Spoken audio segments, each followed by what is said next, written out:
Are you a man who struggles to do what you said you would do? Have you ever made a promise or a commitment to yourself or to someone else but haven't kept it? This one framework might make all the difference. My name is Ryan Carnahan. I help men become better leaders, husbands, and fathers, businessmen, employees through simple tactics. So this one framework I learned from my world in engineering, and it really came from studying nature and why nature does certain things. Nature makes big changes all the time.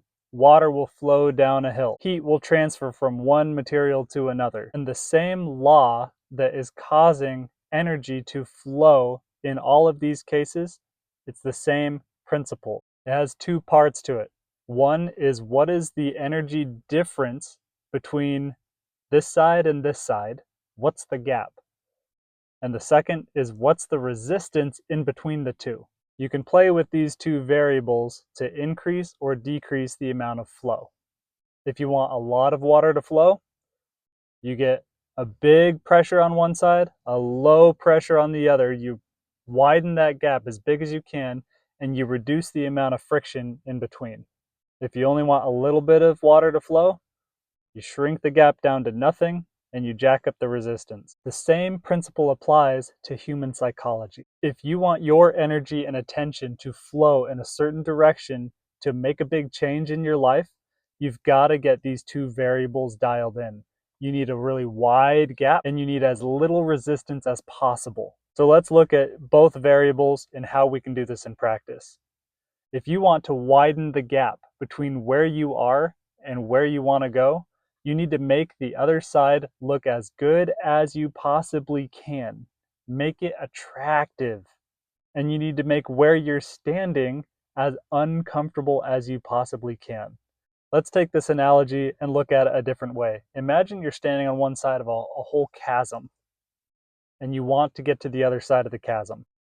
How do you make the other side look amazingly attractive? How do you make it look so good that you feel drawn towards it?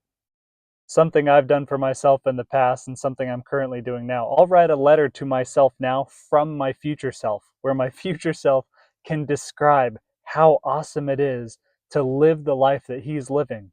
He tells me about what it feels like to live his life, who he's with, what is he enjoying. He gets a chance to talk it up.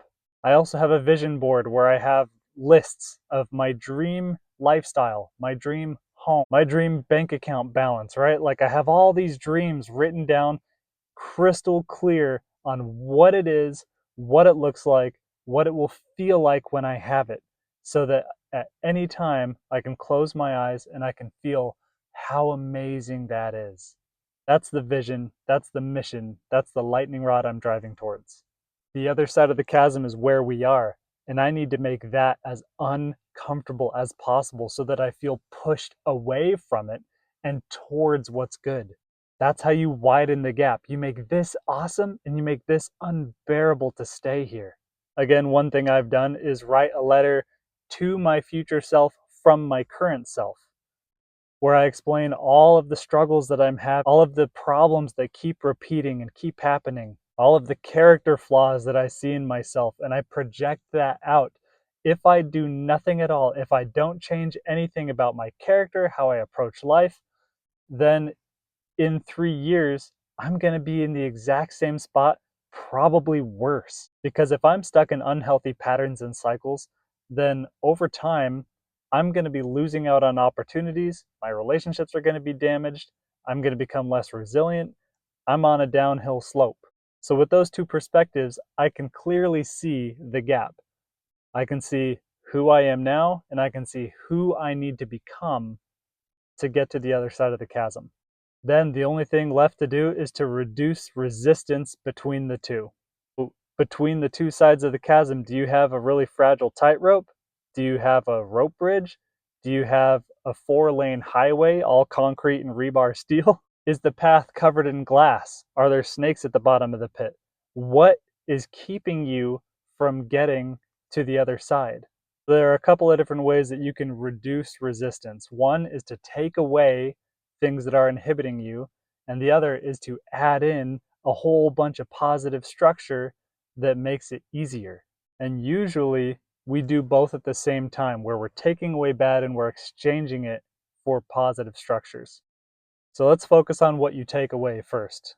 Sometimes the resistance to getting to the other side is that you don't know the path. There's a learning curve. You can overcome that by finding people who have made the change before and asking them, how did they do it? Look for examples. Model that. Sometimes the resistance can just be a mindset thing. You have fear, you have doubt, you have worries, you have concerns that are preventing you from putting one step in front of the other because of the uncertainty of what might happen if you fail. You might need to face those demons to take those steps. The resistance can be your identity, who you think you are. Do you see yourself as someone who's capable of making that change, that transformation? And sometimes resistance can just be things that are happening in life, previous commitments, things going on at home, things that other people need from you. All of those things can also be resistance. What do you do with that? Well, that's when you have to get really clear and organized and optimize those things and make sure that you're not holding on to anything that you don't need to hold on to, and let go of all of the things that you don't actually need to be giving your attention to right now. And as for building in positive structures, this could be building new habits. This could be building systems, procedures, things that you follow on a regular basis that makes your success in doing the things repeatable. This could be having an accountability partner, a support group, a network, someone that you check in with. All of those things are positive reinforcing structures, which is a big reason why I coach, because I know how powerful accountability can be in helping others push forward. If you can simplify and reduce the complexity, reduce the things that you need to pay attention to, get organized, then you'll find it's a lot easier to take those steps across the bridge. If you can do those two things, mind the gap and shrink resistance, then you'll be able to do whatever it is you want to do. If this framework resonates with you, comment "mind the gap" below.